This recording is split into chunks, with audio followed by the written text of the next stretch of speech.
Shalom. Selamat malam buat hamba Tuhan yang ada di Ambon, dan selamat siang buat kekasih. Oh, di Jakarta. Jakarta. Saya pikir di Ambon.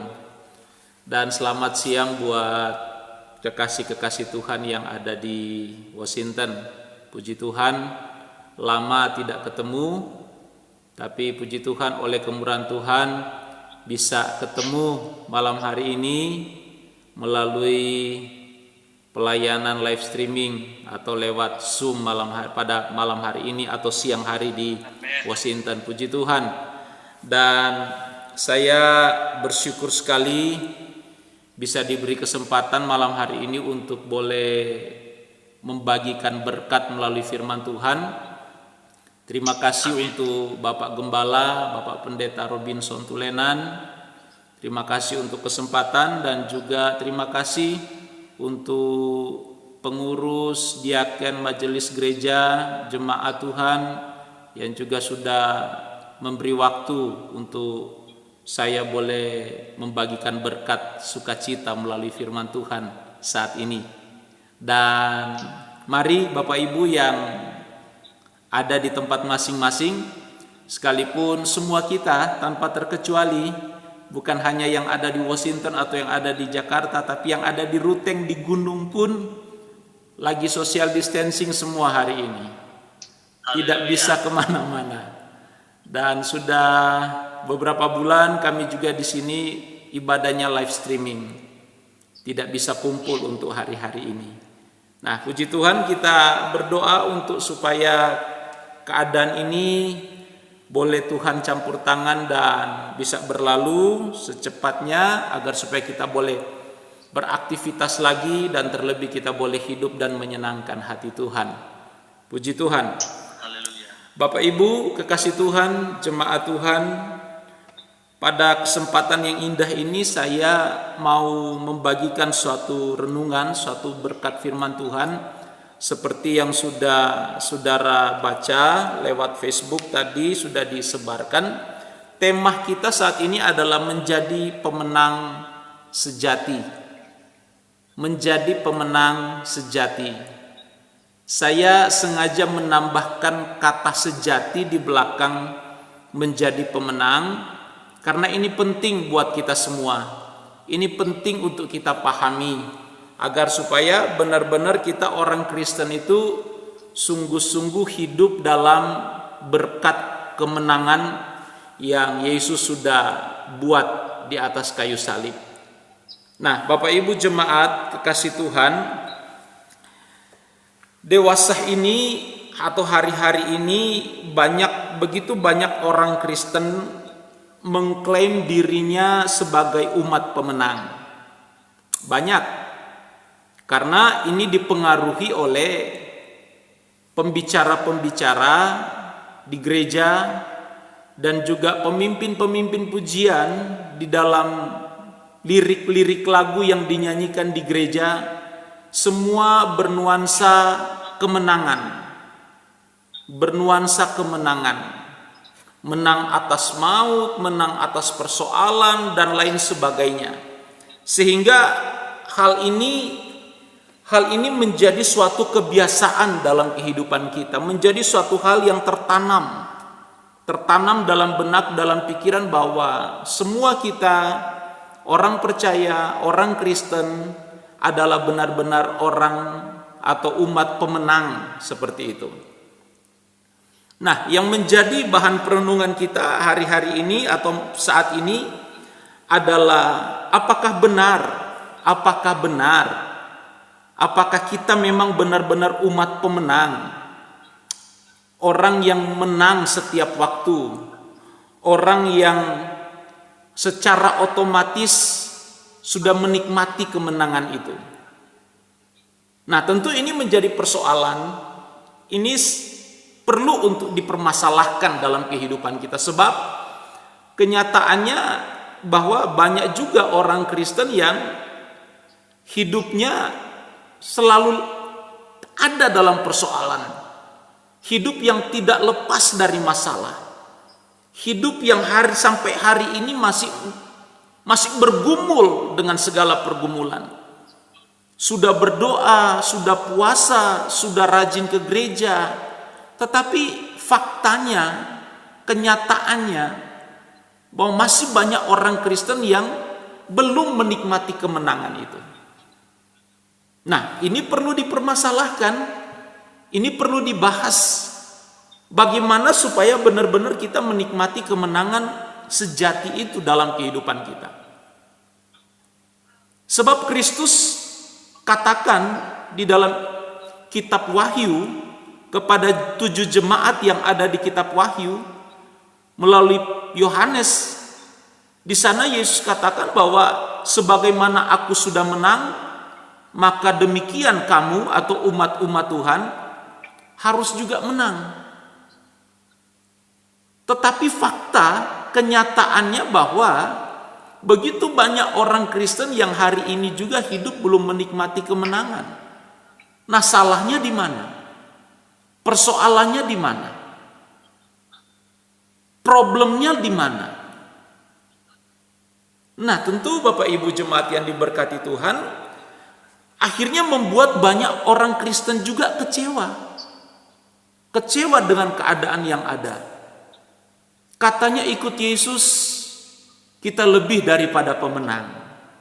Katanya kalau rajin ke gereja kita mendapatkan jalan keluar. Tetapi kenyataannya banyak juga orang Kristen yang tidak mengalami itu semua. Kecewa dengan keadaan yang ada.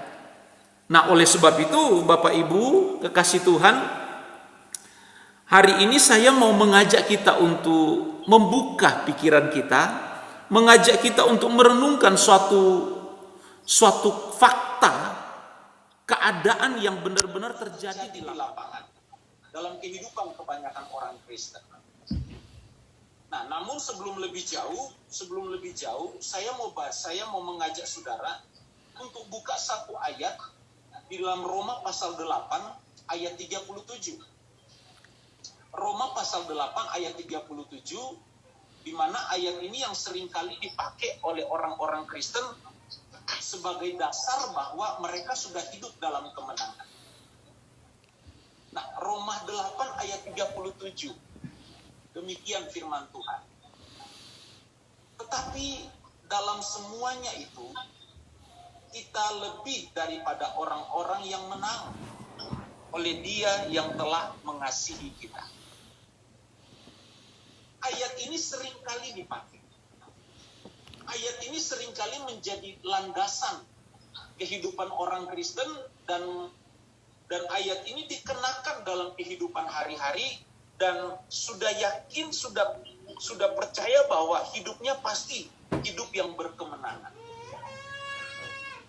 Tetapi sekali lagi seperti yang saya katakan bahwa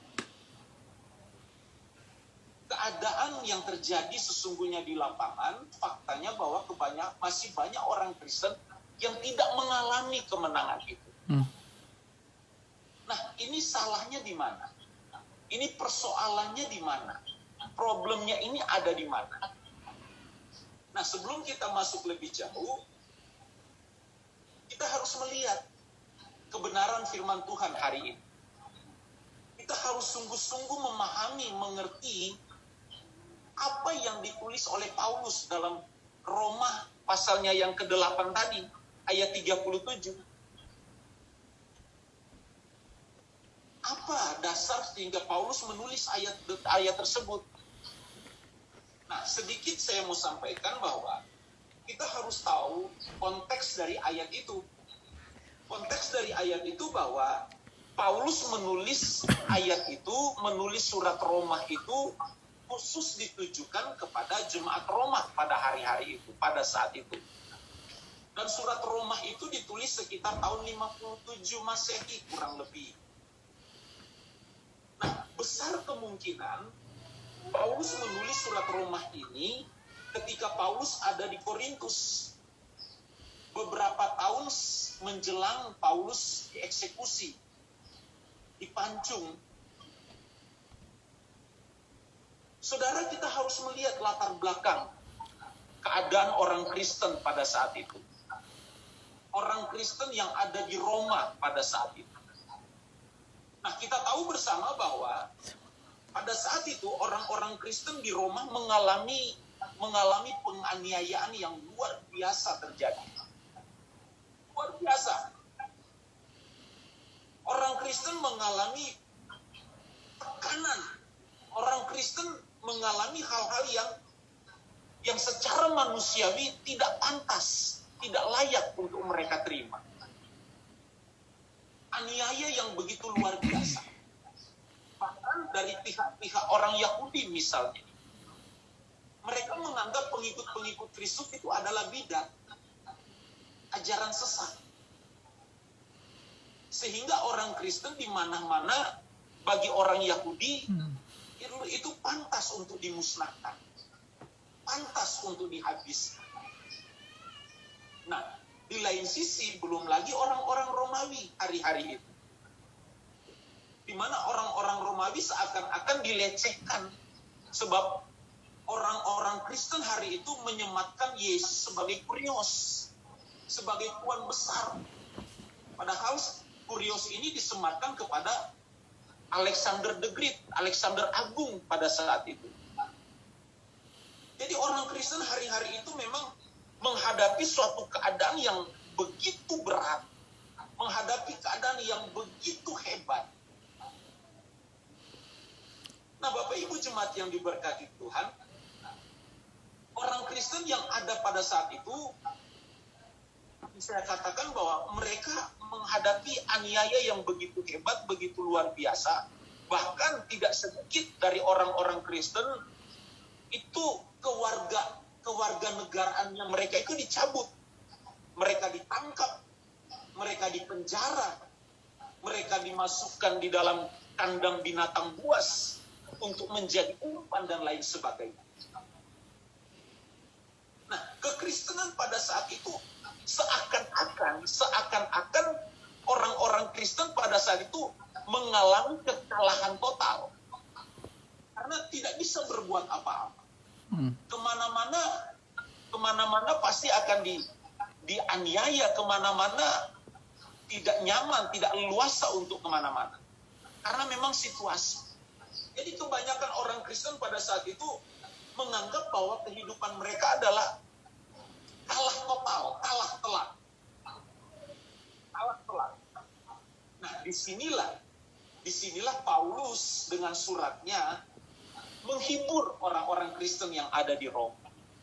Menghibur mereka. Paulus katakan dalam suratnya yang tadi kita sudah baca, Paulus katakan bahwa kita lebih daripada orang-orang yang menang.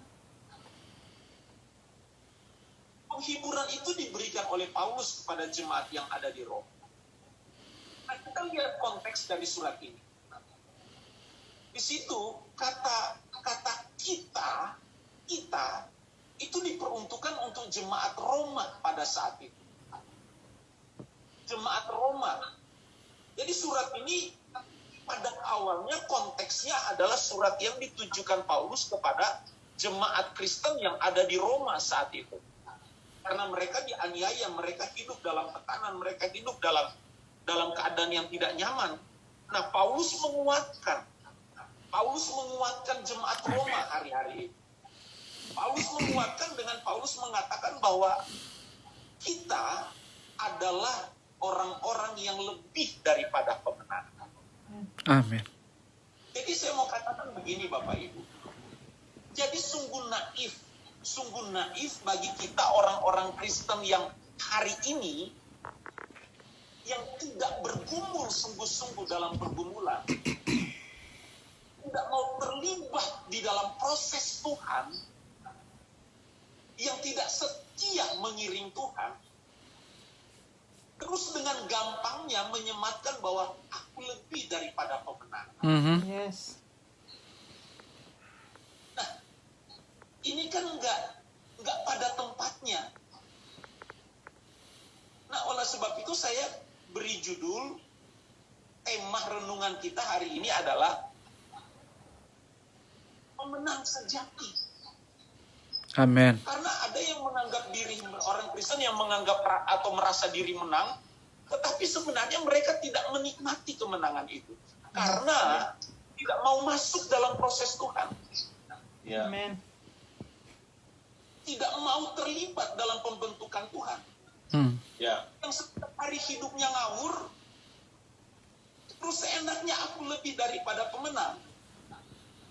Nah ini kira-kira bagaimana menurut Bapak Ibu? That's true. Coba kita persoalkan masalah ini. Ini perlu dibahas. Jadi Bapak Ibu saya mau katakan begini.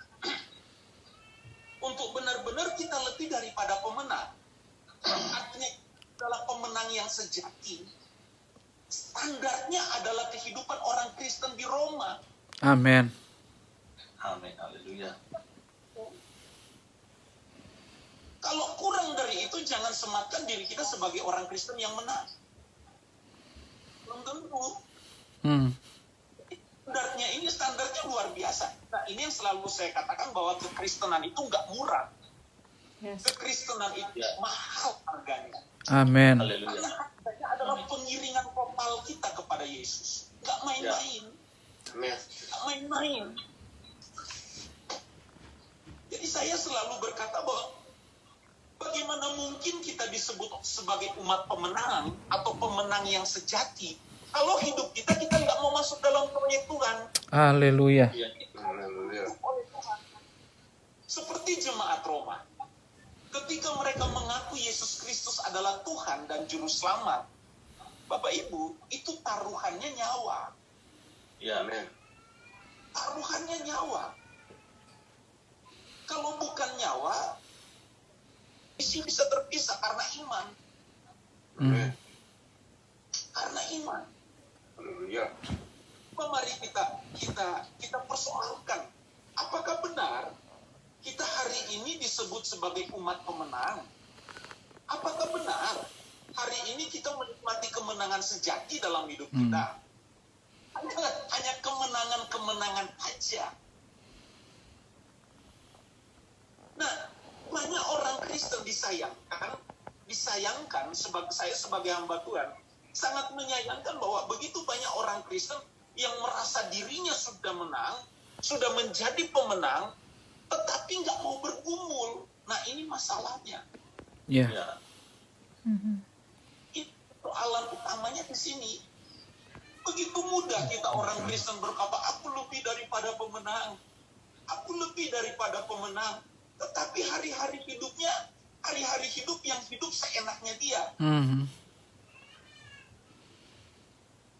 Hidupnya tidak mau untuk terlibat dalam proyek Tuhan. Ketika ada masalah, ketika ada problem, selalu marah sama Tuhan. Kenapa harus ada ini? Kenapa Tuhan harus ada corona? Ini kan masalah. Ini hal yang sering terjadi dalam kehidupan kekristenan kita. Jadi sekali lagi, untuk supaya kita benar-benar disebut sebagai umat pemenang, standarnya itu kehidupan orang Kristen yang ada di Roma. Amin. Ya. Kalau kita pakai standar itu lebih parah lagi. Benar nggak Bapak Ibu? Amin. Standar orang Roma dulu, orang Kristen di Roma dulu. Mereka ketika percaya Yesus, itu taruhannya nyawa. Mereka rela kehilangan segala sesuatu karena iman. Jadi Bapak Ibu jemaat yang diberkati Tuhan. Nah, di sini Paulus menghibur. Jadi sekali lagi saya mau katakan bahwa untuk menjadi orang-orang yang menang dalam hal ini, supaya kita benar-benar menjadi pemenang ya Bapak Ibu ya, pemenang yang sejati, harus ada dalam hidup kita. Amen. Seperti orang Roma, apapun keadaannya, Kristus harus tetap ada dalam hidup mereka. Yes. Ya. Apapun situasinya, nyawa sekalipun, Kristus harus tetap ada dalam hidup mereka. Amin. Kalau Kristus belum bertahta penuh dalam hidup kita, saudara sebagai orang pemenang, itu artinya saudara mau jalan sendiri, seenaknya sendiri. Jadi sekali lagi, Standar hidup penuh kemenangan atau hidup lebih daripada pemenang adalah standar hidup orang Kristen yang ada di Roma. Dalam hal ini konteks kita dalam surat Roma. Nah, bagaimana supaya kita lebih daripada pemenang? Ya, mencontohi orang Roma. Apapun keadaannya, Kristus adalah yang utama dalam hidup kita. Nah, di sini inilah surat yang ditujukan oleh Paulus. Paulus menghibur jemaat Tuhan yang ada di Roma. Kita adalah pemenang karena kita sudah menerima Kristus. Kristus memerintah atas hidup kita dan Kristus mengasihi kita lebih dari apapun.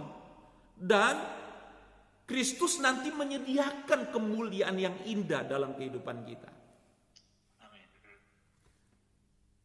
Nah, Bapak Ibu jemaat yang diberkati Tuhan, kebanyakan orang Kristen sudah menganggap diri mereka itu lebih daripada pemenang karena lepas dari persoalan, karena hanya menang atau secara finansial itu diberkati.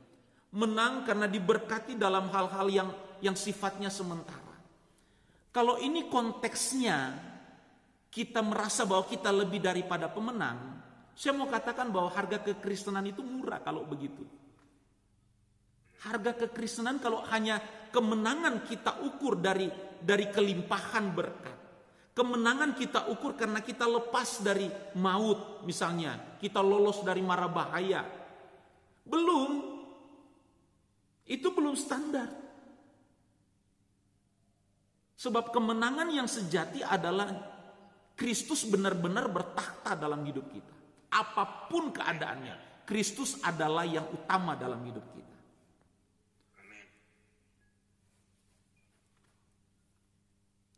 Nah, itu sebabnya Paulus katakan di dalam Roma pasal 8 ayat 33 dan beberapa ayat selanjutnya, Paulus katakan begini, siapakah yang akan menggugat orang-orang pilihan Allah? Allah yang membenarkan mereka. Siapakah yang akan menghukum mereka? Kristus Yesus yang telah mati, bahkan lebih lagi yang telah bangkit, juga diduduk di sebelah kanan Allah, yang malah menjadi pembela bagi kita. Siapakah yang akan memisahkan kita dari kasih Kristus? Penindasan, kesesakan, penganiayaan, kelaparan, ketelanjangan, bahaya atau pedang. Nah, saudara perhatikan.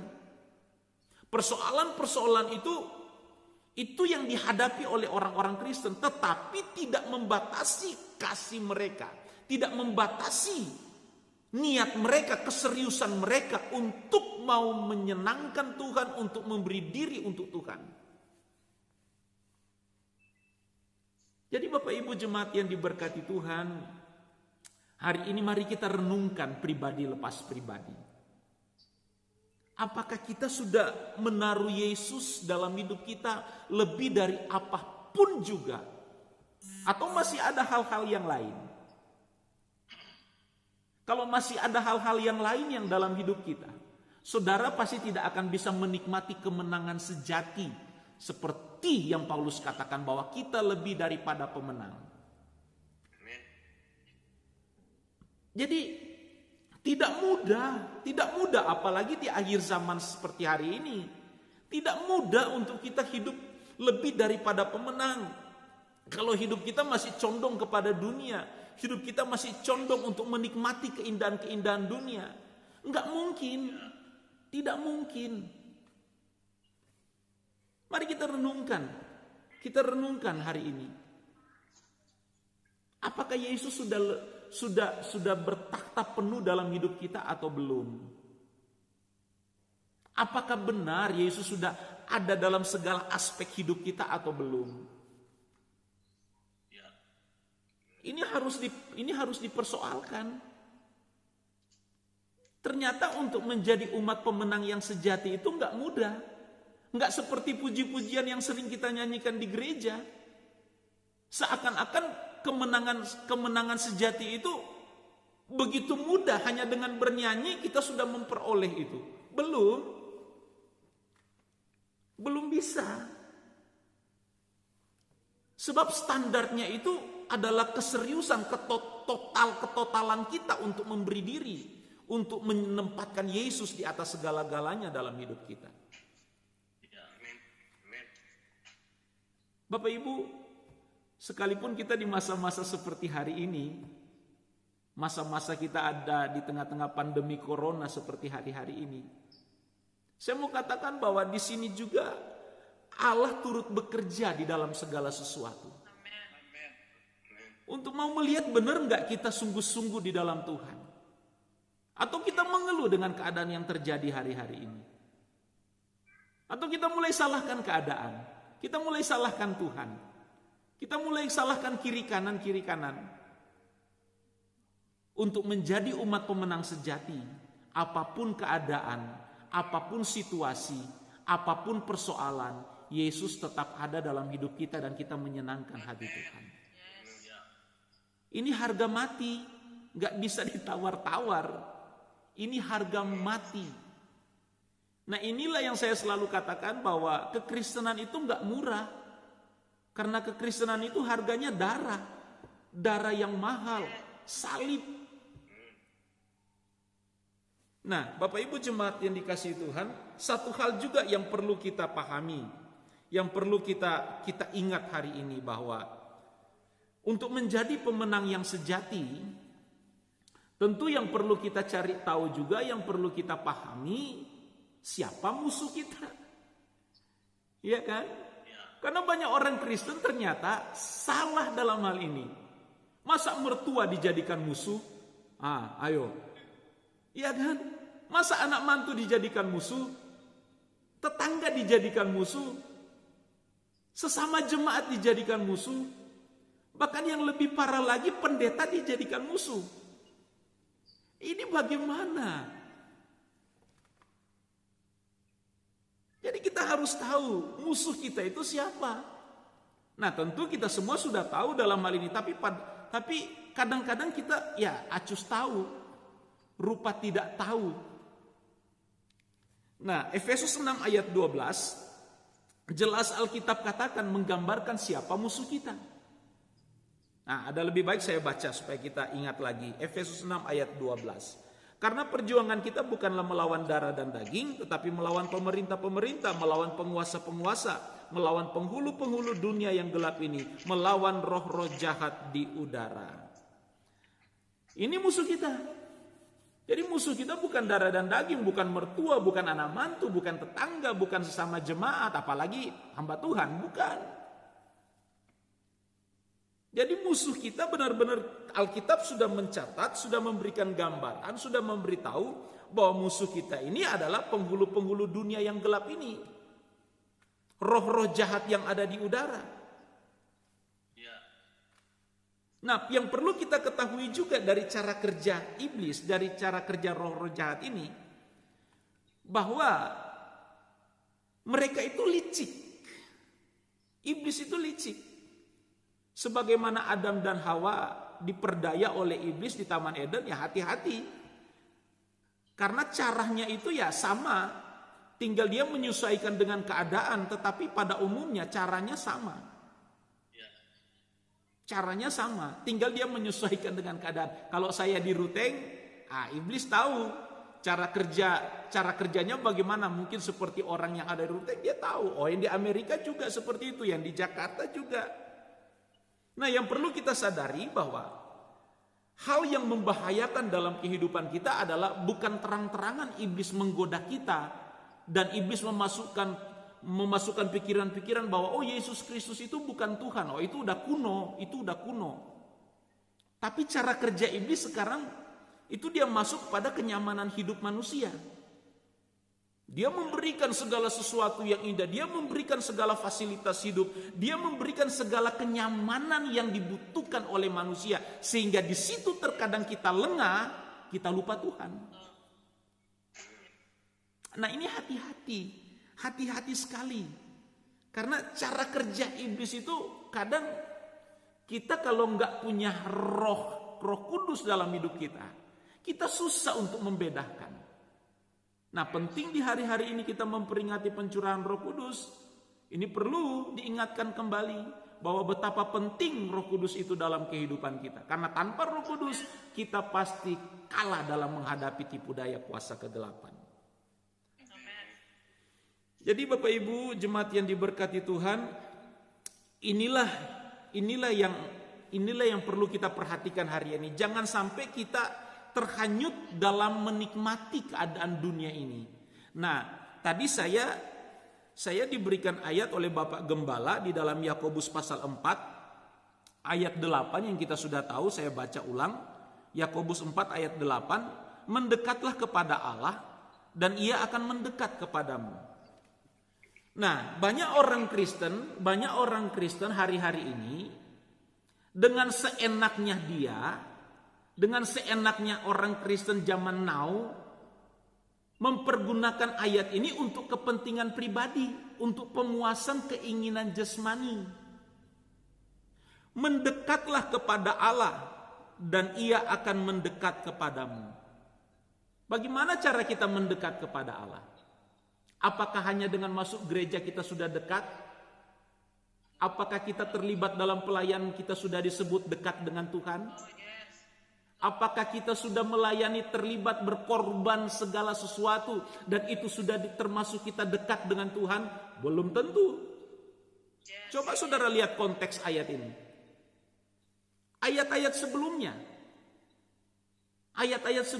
Di sana Yakobus mau menekankan bahwa kita jangan terikat dengan dunia ini. Coba saudara perhatikan. Dari mana datangnya sengketa dan lain-lain? Terkadang sengketa, masalah, persoalan itu datang dari karena hawa nafsu ingin menikmati dunia ini. Ingin memiliki segala sesuatu atas dunia ini. Coba saudara perhatikan konteks ini.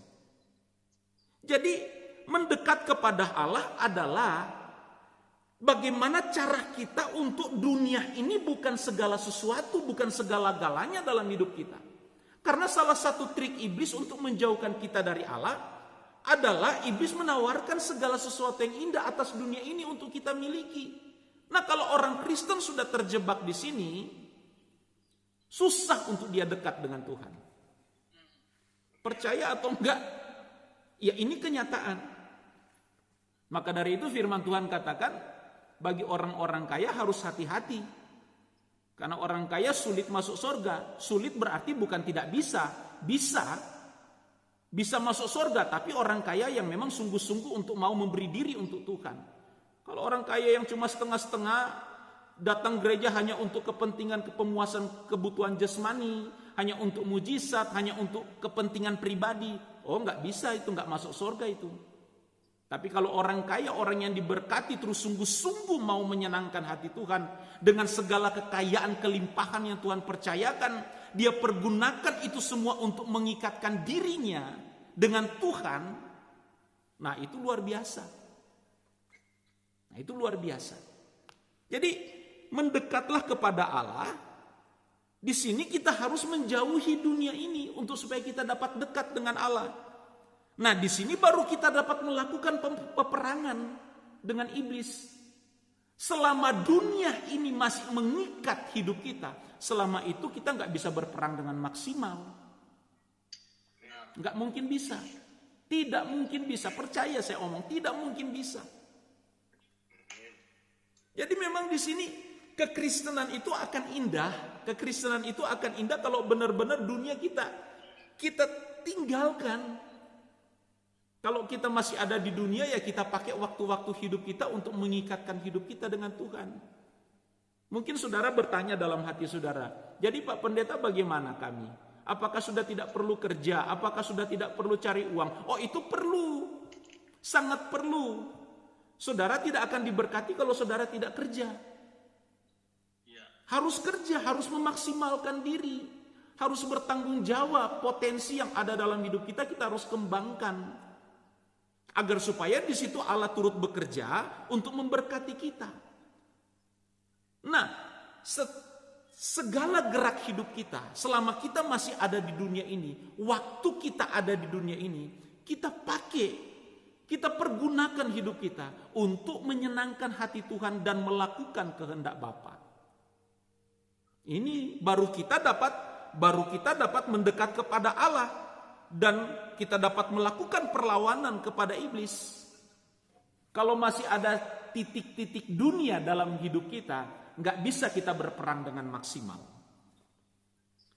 Nah, kita nggak mungkin bisa dikatakan sebagai pemenang sejati kalau seperti ini. Tidak mungkin bisa. Tidak mungkin bisa. Jadi Bapak Ibu jemaat yang diberkati Tuhan, kesempatan yang baik ini saya mau mempergunakan untuk mengajak kita hari-hari ini. Ayo, kalau mau menjadi orang Kristen yang sungguh-sungguh menjadi orang Kristen yang lebih daripada pemenang, artinya kita memiliki kemenangan yang sejati dalam hidup kita. Ingat, Kristus di atas segala-galanya, apapun keadaan kita, apapun persoalan kita, Kristus di atas segala-galanya. Corona belum apa-apa sekarang, belum ada apa-apanya. Alkitab berkata, Yesus sendiri ngomong bahwa menjelang zaman baru, dunia akan diperhadapkan dengan goncangan. Corona belum apa-apa.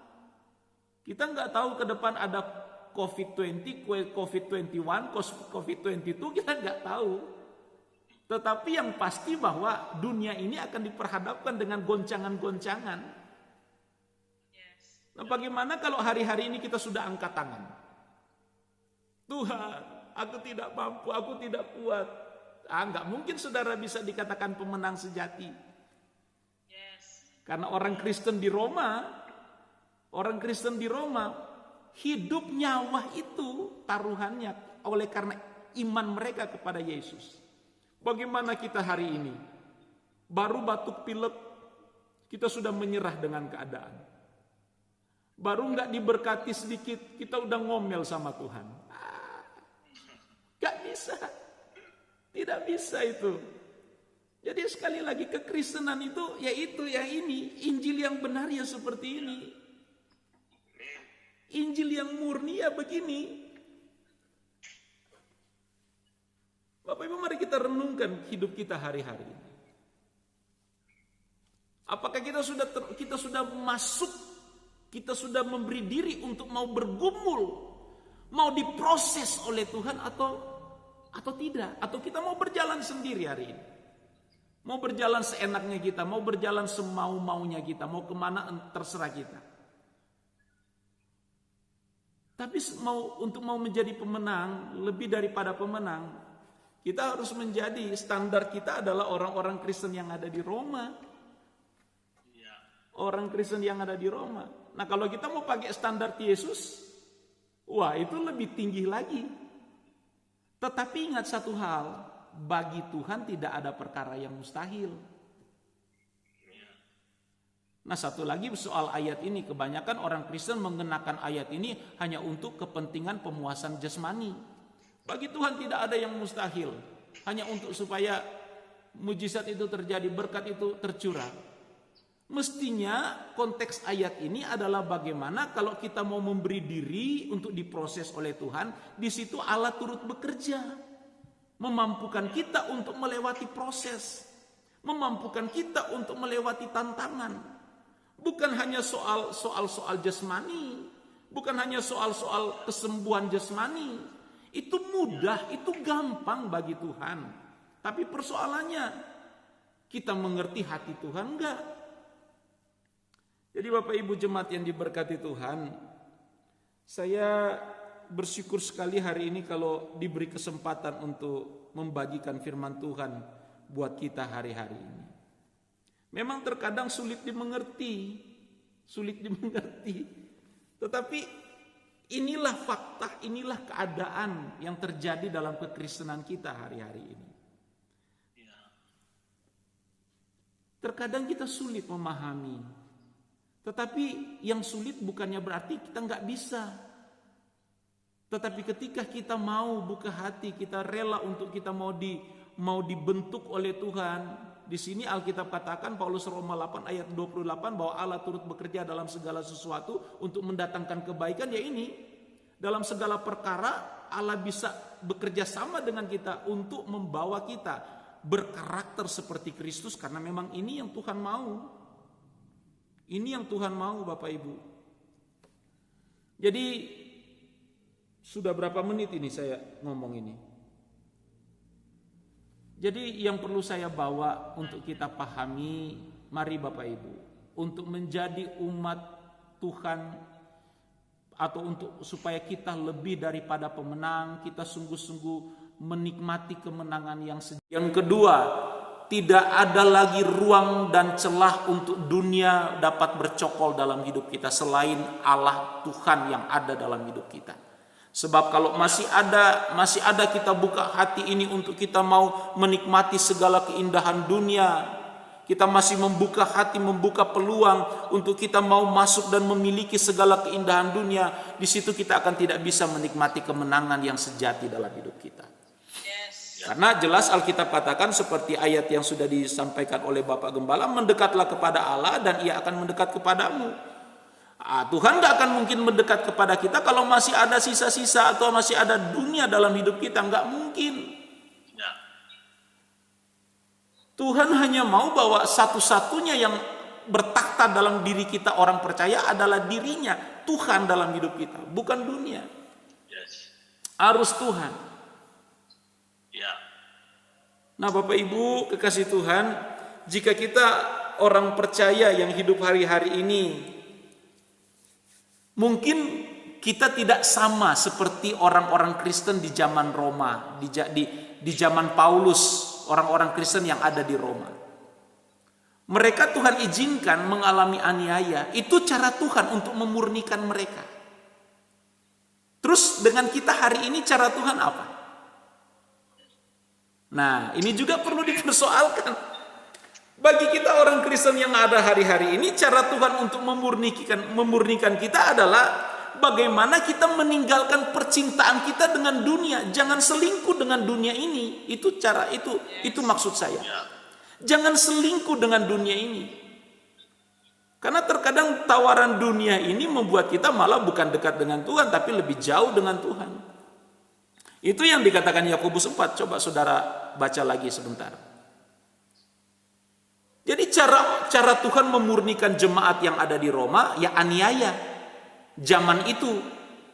Zaman sekarang kan kita nggak ada aniaya.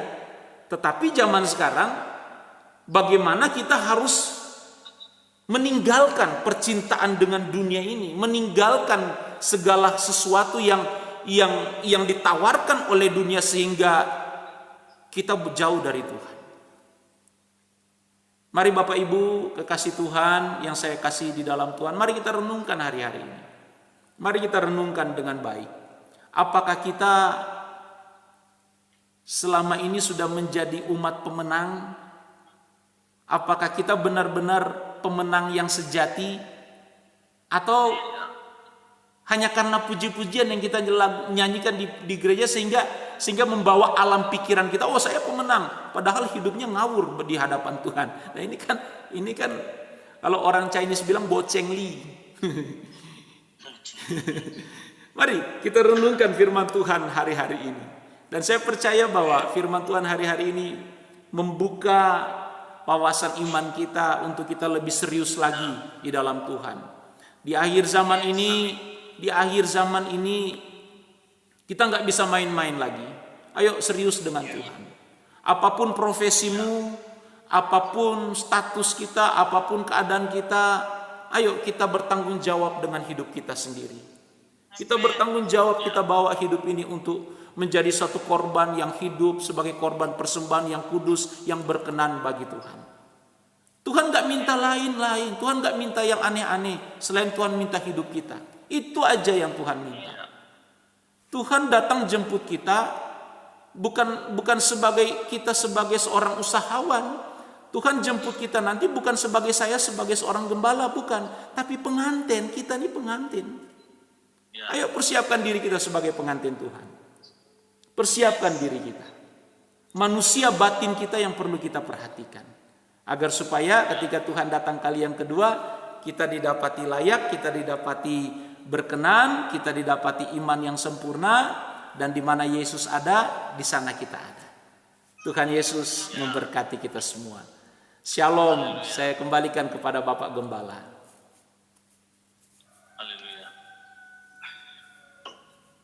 Shalom saudara, puji Tuhan.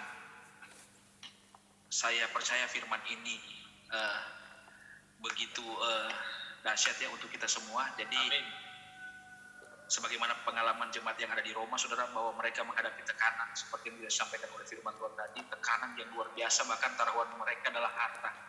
Jadi sebenarnya, saudara, jawaban firman Tuhan hari ini, kalau masih corona, saudara masih belum apa-apa, saudara. Ya, oleh sebab itu mari kita jangan, ya ini nggak kebetulan, saudara, sebenarnya firman yang selalu yang disampaikan oleh hamba Tuhan bagi kita, ya. Jadi memang kita harus mempersiapkan kehidupan yang betul-betul takut di dalam Tuhan. Amin. Kalau masih corona, seperti tadi kata hamba Tuhan tadi, sebenarnya kita belum apa-apa, ya. Jadi mari saudara kita memperlengkapi. Kalau jemaat Roma yang tadi dikatakan melalui khotbah, mereka itu betul-betul memang menghadapi tekanan yang luar biasa, harta dan lebih memang nyawa. Nah, bagaimana kita sebagai anak Tuhan memperlengkapi diri kita, saudara? Jangan dulu kita katakan menang kalau saudara belum ada sesuatu yang saudara yang luar biasa yang kita hadapi. Yes. Saudara, kita tetap setia. Kalau masih tekanan, masalah, pergumulan yang kita hadapi yang sehari-hari, berarti sebenarnya itu biasa, betul Pak, baik Pak Pastor Revo maupun Pastor Pati Pelohi, ya. Jadi mari saudara, firman yang cukup dahsyat ini membuat kita semakin kuat. Jangan dulu kita berteriak, saudara, Tuhan tolong saya, kalau kita masih biasa sebenarnya, ya. Jadi bagaimana jemaat Roma, ya saudara, mereka mempertaruhkan hidup mereka karena betul-betul mereka memang dekat dengan Tuhan. Amin. Ya saudara. Jadi tadi dikatakan oleh Pastor Reflon, Tuhan pakai corona ini untuk mendatangkan kebaikan. That's true, saudara. Ya. Jadi memang nggak ada yang kebetulan, ya, bahwa penyakit atau virus ini datang, Tuhan izinkan terjadi supaya banyak orang mencari Dia, ya, Yes. supaya nama Tuhan semakin dimuliakan. Amin. Ya. Dipuji Tuhan, sekali lagi kami diberkati oleh firman ini. Amin. Mari maju terus, saudara, ya, tetap teguh, lewati setiap pergumulan, tantangan ini yang sementara terjadi ini, saudara, ya. COVID-19 membuat kita semakin dekat dengan Tuhan, membuat kita semakin bertambah-tambah dengan Tuhan. Amin. Ya. Makanya jemaat Roma kalau dipasang dengan kita belum apa-apa. Betul. Ya. Belum apa-apa, saudara. Oleh sebab itu tegas sekali tadi. Karena memang betul, kalau kita enak mau bilang, kan memang seperti yang dikatakan oleh hamba Tuhan tadi, bahwa banyak sekali, oh ya, kita lebih daripada pemenang. Tapi kadang-kala kita terlalu menggampangkan, memudahkan, tanpa kita lihat bagaimana jemaat Roma mereka melewati sesuatu yang sangat sulit dengan Tuhan. Apalagi kalau sudah tadi yang dikatakan tadi, sebagaimana kita sebagai orang-orang percaya Kristus, saudara, Dia menang. Karena apa? Dia menyerahkan nyawanya. Mari saudara, biarlah firman ini meneguhkan kita, ya saudara. Firman katakan tadi jelas juga bahwa ke depan kita akan menghadapi masa-masa yang sulit. Itu jelas, saudara, ya. Kalau ini belum, jadi mari perlengkapi hidup kita ini lebih sungguh-sungguh dengan Tuhan. Tidak usah takut, saudara. Ada Roh Kudus. Amin. Ya, Roh Kudus yang akan memberikan kita kekuatan, memberikan kita kemampuan. Tetapi kembali lagi, saudara, kita mau mengandalkan Dia, kita mau mengizinkan Dia menguasai kita mau mengizinkan Dia memenuhi kita, itu tergantung dari pribadi kita. Saya percaya firman ini